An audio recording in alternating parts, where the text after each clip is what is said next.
अगली राशि पर चलते हैं, जो कि हमारी तीसरी राशि है। हम सब जानते हैं कि हमारी तीसरी राशि जो है वो भी काफी प्रभावित रहती है इस चीज से, क्योंकि 12 राशियों में तीसरी राशि को भी अहम स्थान सर जैसे दिया जाता है कि जो तीसरी राशि है। अब उसके बारे में जानकारी देंगे और साथ ही साथ उपाय भी जानेंगे।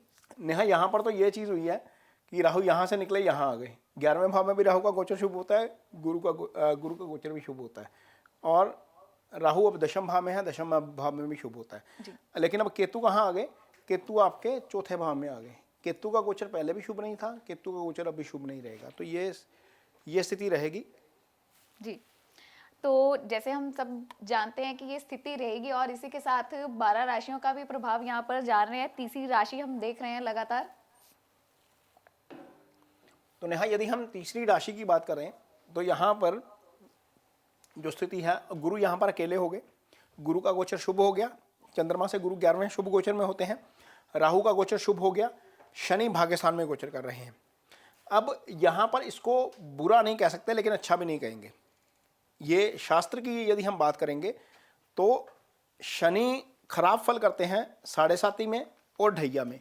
यदि 7.5 और ढैया चल रही हो शनि की तो दिक्कतें ज़्यादा होती हैं। शनि भाग्यस्थान में है तो भाग्यस्थान में तो वृद्धि कर ही जाएंगे, हाँ, क्योंकि शनि जब यहाँ होते हैं तो दृष्टि धन स्थान पे रहती है, तो धन स्थान के सोर्सेज में कहीं ना कहीं कोई दिक्कत आ जाती है।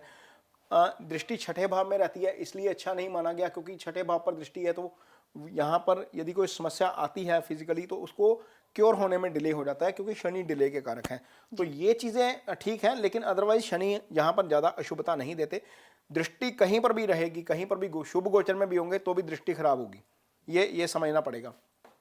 तो गुरु का यहाँ पर आना बहुत अच्छा है। पंचम भाव में बुध, मंगल और सूर्य हैं, ये अब आगे निकलेंगे और गुरु पंचम भाव को एक्टिव करेंगे। पंचम भाव त्रिकोण भाव होता है नेहा कुंडली का। यहाँ से हम, जैसे हमने पहले भी बताया कि स्टेट ऑफ माइंड देखेंगे पंचम भाव से आपकी कुंडली में पंचम भाव से संतान देखेंगे, हायर एजुकेशन देखेंगे, इजी गेन यहाँ से देखेंगे, तो ये भाव एक्टिव हो जाएगा सीधा।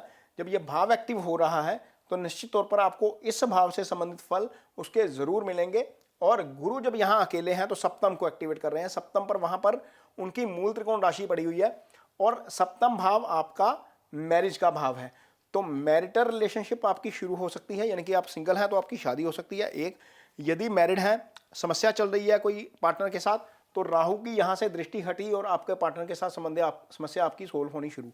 और राहु की दृष्टि हटी तो पार्टनर को कोई हेल्थ इशू आ रहा है तो वो भी आपके लिए चीज़ें ठीक होनी शुरू हो जाएंगी। तो ये कंजंक्शन टूटना, इस भाव में टूटना बहुत अच्छा है, इसमें कोई दिक्कत वाली बात नहीं है। यहाँ पर गुरु कर्म स्थान के स्वामी होकर मंगल मित्र राशि में जाकर अच्छी स्थिति में आ गए, शुभ गोचर में आ गए, तो निश्चित तौर पर आपकी आय में भी वृद्धि करेंगे, आपके कर्म में भी वृद्धि करेंगे। आपको आपका जो केंद्रीय प्रभाव है, हालांकि वो थोड़ा सा नेगेटिव हो गया, चंद्रमा के केंद्र में राहु और केतु आ गए। यहाँ पर आपको मेडिटेशन बहुत हेल्प करेगी, आप मेडिटेशन जरूर करिए।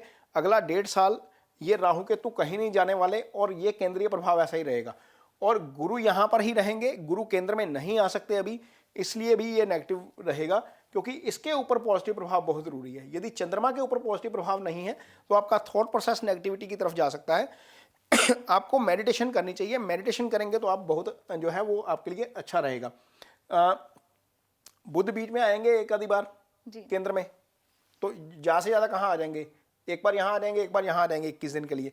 ये 42 डेज का ही पीरियड होगा जब बुध केंद्रीय प्रभाव में आएंगे। वो भी जब यहाँ पर आएंगे तो पीड़ित हो जाएंगे, वो खुद नेगेटिव प्लैनेट हो जाएंगे। तो यहाँ पर आकर बुध थोड़ा बहुत 21 दिन के लिए राहत दे सकते हैं केंद्रीय प्रभाव को, अदरवाइज केंद्रीय प्रभाव नेगेटिव रहने वाला है। सूर्य और मंगल भी आएंगे, तो ये स्थिति थोड़ी सी अच्छी नहीं है इस लिहाज से। तो मेडिटेशन निश्चित तौर पर करना चाहिए, और मेडिटेशन करेंगे तो आपके लिए चीज़ें बहुत अच्छी रहेंगी। यहाँ पर नेहा उपाय क्या करना चाहिए? राहु आपके लिए बहुत अच्छा है, कोई दिक्कत वाली बात नहीं है, कर्म स्थान के ऊपर राहु का गोचर है, स्ट्रेटेजिकल पोजीशन मिल सकती है। कई लोग कुछ काम कर रहे होते हैं लेकिन उनका रोल चेंज हो जाता है, तो रोल चेंज करने के लिए तैयार रहिए। रोल चेंज करवा सकता है, यहाँ पर क्या कर सकता है, मल्टीपल जॉब ऑप्शन दे देता है। आप एक काम कर रहे होते हैं, दूसरा काम करना शुरू कर देते हैं। केतु यहाँ पर क्या कर सकता है, केतु ये मदर का भाव है जी, ये सुख स्थान है, यहाँ से हम सारा सुख देते हैं, देखते हैं लाइफ का। भले ही आपका मकान है, भले ही आपकी गाड़ी है, भले ही कोई भी सुख है लाइफ का, वो सारा चौथे भाव से आता है। माँ की सेहत यहाँ से आती है, तो माँ की सेहत को लेकर दिक्कत हो सकती है। ये चीज़ आपको थोड़ी सी ध्यान में रखनी पड़ेगी केतु यहाँ पर इन सिग्निफिकेंस को डिस्टर्ब करेंगे। आप प्रॉपर्टी खरीदने जा रहे हैं तो कागजात थोड़ा सा ध्यान से चेक करिए, पूरा उसको देख लीजिए, वर्कआउट कर लीजिए। कहीं पता लगे कि प्रॉपर्टी डीलर या सामने वाला बीच वाला एजेंट है उसमें से कोई प्रॉब्लम कर रहा है, क्योंकि चौथा भाव केतु से पीड़ित है। तो जब आपको प्रॉपर्टी खरीदनी है तो थोड़ा सा ध्यान से काम लेना है, गाड़ी खरीदनी है तो ध्यान से काम लेना है। अदरवाइज काम के लिहाज से, आय के लिहाज से ये ठीक है। सेहत के लिहाज से भी देखेंगे तो वहाँ पर भी चीज़ें बहुत ज़्यादा डिस्टर्ब करने वाली नहीं है। हाँ, शनि और राहु की दृष्टि एक साथ है। यदि आपको लगता है कि कोई फिजिकल प्रॉब्लम आ रही है, मान लो आपको खांसी की भी लगता है ना आ रही है, जुकाम भी आ रहा है, तो इमीडिएट दवाई लीजिए। ये लंबा खींच जाएगा, ये 3-4 दिन में होने वाला काम 15-20 दिन में पहुंच जाएगा, क्योंकि शनि पीड़ित कर रहे हैं, राहु पीड़ित कर रहे हैं। तो वहाँ पर छठा भाव रोग ऋण शत्रु का भाव होता है। किसी की गारंटी नहीं लेनी, किसी को पैसे उधार नहीं देने, और यदि कोई प्रॉब्लम आती है तो इमीडिएटली एक सोल्जर की तरह बिहेव करना है।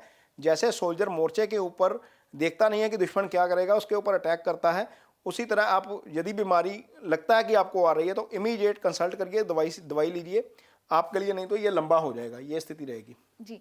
तो अभी हमने तीसरी राशि यानी कि उपाय भी बताएंगे इसके जी।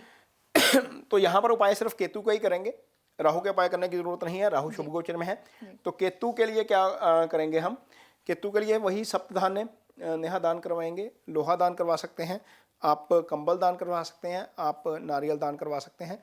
तो ये जो दान आपने करना है, आप संकल्प लेकर करिए, अपना नाम बोलकर, अपना गोत्र बोलकर। जैसे वो आपके जहाँ पर भी आप जाते हैं मंदिर में, वो पंडित जी आपको संकल्प बता देंगे कि किस तरीके से होता है।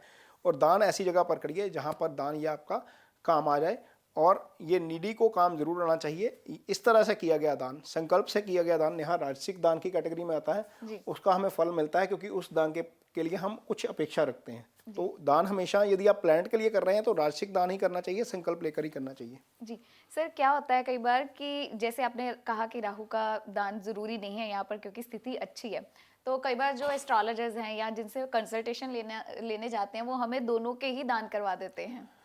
सप्तधान्य राहु का भी दान होता है जी, घी राहु का भी दान होता है, तो ऑटोमेटिकली वो हो जाता है कवर। एक दूसरी बात, यदि प्लैनेट अच्छा है तो उसके लिए दान करने की जरूरत नहीं है। यदि राहु अष्टम में पड़ा है, दशा राहु की चल रही है, तो यहाँ पर गोचर में आ गया तो आपको थोड़ा सा फायदा दे जाएगा, वो नुकसान नहीं करेगा। वो नुकसान जो अष्टम वाला राहु या 12वें वाला कर रहा था, वो उसका नुकसान कम हो जाएगा, क्योंकि वो गोचर शुभ हो गया। अदरवाइज राहु का उपाय करने की जरूरत नहीं है, केतु का उपाय करिए आप, कोई दिक्कत नहीं है। ये केंद्रीय प्रभाव नेगेटिव है, उसके लिए मेडिटेशन मैं बोल रहा हूँ। मेडिटेशन जो मैंने बोली है वो केंद्रीय प्रभाव के कारण बोली है, ये नेगेटिव हो गया।